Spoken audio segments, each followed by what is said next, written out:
The world was under attack. Thankfully, the Justice League was there to save the day, and now the world is aware of this band of heroes as well as some of their unique and individual abilities. Now when danger presents itself, it's not as surprising when one of these heroes makes a sudden appearance. In fact, the people being saved might even start clapping and shouting and cheering the hero's new nickname once that moment is less perilous. So, does Aquaman deliver on the fun and exciting adventure that takes place both above and below the water? Or was the highlight of this film sharks with freaking laser beams attached to their heads? Let's talk about it in this review. The basic premise of this film is that some of the underwater sea people want to destroy the land dwellers, while others don't. The ones that don't are trying to talk Aquaman, played by Jason Momoa, into becoming king, which is his birthright, but he's reluctant, and because of that, trouble and shenanigans ensue. And overall, the story is pretty enjoyable. What's set up at the beginning of the film is set up because it's going to matter later on in the film, so nothing ever really felt wasted. For example, in the early training montage with Aquaman, he's learning how to use his trident and fight with his trident. There's a special trident move that he's shown, and is told that when he's ready, he'll be able to use it, and he'll also learn how to use it at a certain point in his training. Later in the film, we see that exact same move, but this time Aquaman's using it, and it really brings to head the battle, really adds a nice climactic finish to the whole fight scene. Also, during this training montages as a teenager, we see him constantly asking when will he be able to meet his mother, and he's told when he's ready. And that's what happens. Once he's ready, he gets to see her. So because of the attention to detail that they paid with the story itself, it didn't ever really feel like what I was watching wasn't important per se, because they did such a really good job of bringing it back later in the story if it was mentioned early in the story, just to tie everything up really nicely. And with regards to the villain, we even understand why Orm and Black Manta were working together, and we understand why they might be working together in a future movie, assuming that the sequel happens. So again, just a great job with the story structure and letting us know that if it's happening now, it's going to be important later, and that later might be this movie, or it might be setting up a plot point for a future movie. Again, assuming that the sequel happens. Additionally, the way the underwater worlds looked was fantastic.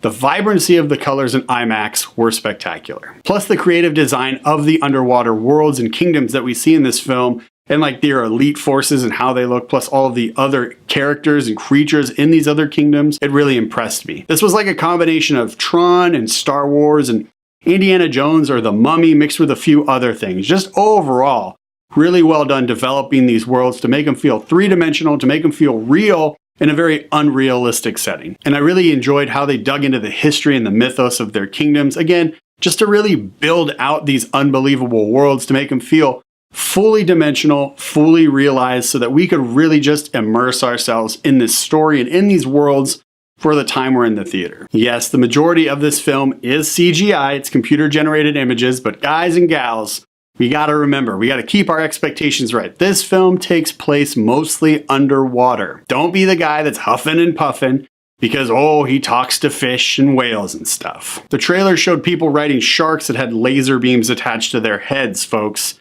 Like, loosen up, set your expectations right, have fun, drop the negativity. That all being said, as we've just covered all of the cool positive aspects that this film delivers, I did have two issues with this film. The first issue being acting versus overacting. At times it felt like the characters were really invested in the scene and the moment, and what they were given was really good stuff, really believable.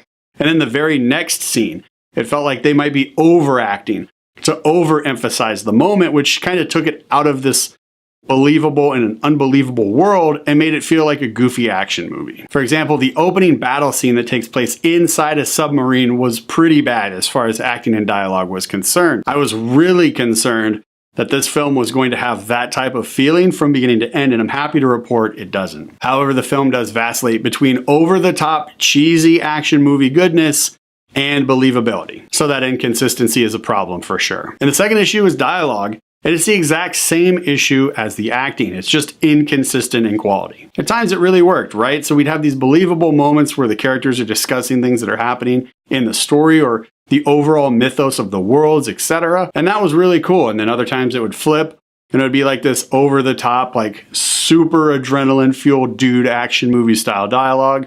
And that inconsistency in both the acting and the dialogue really lowered my enjoyment overall of the film while I was watching it in the theater. Aquaman is playing at your local movie theater right now, and I am going to recommend a big screen viewing of this film because it looks incredible in IMAX. If you're a fan of special effects driven movies, I think you'll enjoy this one. Also, if you like movies that deal with superheroes, this is pretty fun. And I'm going to be honest, if you liked Justice League, I think this film is way better than Justice League. So if you like Justice League, you might love Aquaman. Plus, what's not to like watching these under the sea people go to battle riding giant seahorses, fighting creature from the Black Lagoon looking things, riding these giant crocodile looking ocean monsters, sharks with laser beams on their heads. It's just so much fun. However, as we discussed, the acting is inconsistent, and because of that, I can't give it all the high fives. Plus the dialogue, just like the acting, inconsistent. So I won't be giving this both high fives either. So Aquaman will be getting one high five from this guy. Aquaman is playing at your local movie theater right now. If you're gonna see it in IMAX.